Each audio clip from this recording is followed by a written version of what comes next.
Toby, Kottayam ശരിക്കും വാശിയേറിയ രീതിയിലായിരുന്നു കാര്യങ്ങളൊക്കെ നീങ്ങിയത്.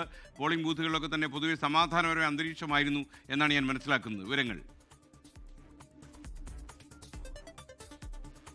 Good evening S K. എന്തായാലും എസ് കെ പറഞ്ഞ പോലെ തന്നെ വലിയ പ്രശ്നങ്ങളിലേക്കൊന്നും കാര്യങ്ങൾ പോയിട്ടില്ല. ഒറ്റപ്പെട്ട ചില സംഭവങ്ങൾ അതിൽ എടുത്തു പറയേണ്ടത് ഏറ്റവും ഒടുവിൽ നടന്നത് SH മൗണ്ടിലെ കോട്ടയം നഗരസഭയിലെ 8ാം വാർഡിൽ ഒരു ചെറിയ സംഘർഷം, ഒരു വോട്ട് ചെയ്തതുമായി ബന്ധപ്പെട്ട ഒരു തർക്കമുണ്ടായി.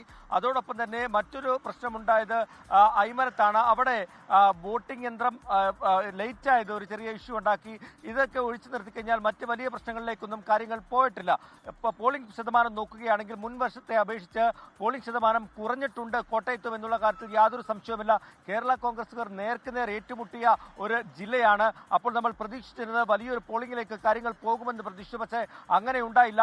2020 ഏകദേശം 73.77% പോളിംഗ് ശതമാനമെങ്കിൽ അതിൽ നിന്നും താഴേക്ക് പോന്നിരിക്കുന്നു. 70.9% പോളിംഗ് ശതമാനം കുറഞ്ഞിരിക്കുന്നു. അത് 2025 78% ഓർക്കുകയും വേണം. എന്തായാലും പോളിംഗ് ശതമാനം കുറഞ്ഞത് മുന്നണികളെ ആശങ്കയിലാക്കിയിട്ടുണ്ടെന്നുള്ള കാര്യത്തിൽ യാതൊരു സംശയവുമില്ല.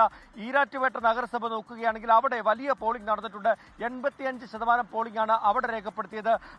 നേരെ പടിഞ്ഞാറൻ ഭാഗത്തേക്ക് വരികയാണെങ്കിൽ വൈക്കം മേഖലകളിൽ വൈക്കം നഗരസഭയിലടക്കം 79% പോളിംഗ് ഉയർന്നു. ഈ രണ്ട് സ്ഥലങ്ങൾ ഒഴിച്ചു നിർത്തിയാൽ ബാക്കിയുള്ള സ്ഥലങ്ങളിലെല്ലാം തന്നെ പോളിംഗ് ശതമാനം കുറവായിരുന്നു. 6 നഗരസഭകളിൽ ഈ 2 നഗരസഭകളിൽ മാത്രമാണ് പോളിംഗ് ശതമാനം ഉയർന്നു എന്നത്. പഞ്ചായത്ത് തലത്തിൽ നോക്കുകയാണെങ്കിലും സമാനമായ രീതിയിൽ പോളിംഗ് ശതമാനം 60-70 ഇടയ്ക്കാണ് മിക്ക സ്ഥലങ്ങളിലും പോളിംഗ് ശതമാനം ഉള്ളത്. അപ്പോൾ കാര്യമായിട്ട് രാവിലേക്ക് നമ്മൾ പ്രതീക്ഷിച്ചത് വലിയൊരു പോളിംഗിലേക്ക് പോകുമെന്നാണ്. പക്ഷേ അങ്ങനെ ഒരു സാഹചര്യം ഉണ്ടായിട്ടില്ല. എന്തായാലും ഏതാനും ചില മാറ്റങ്ങൾ മാത്രമേ ഇനി ഉണ്ടാവുകയുള്ളൂ. സ്കെയിൽ എന്തായാലും 70% എന്നതിലാണ് ഇപ്പോൾ പോളിംഗ് ശതമാനം വന്നു നിൽക്കുന്നത്.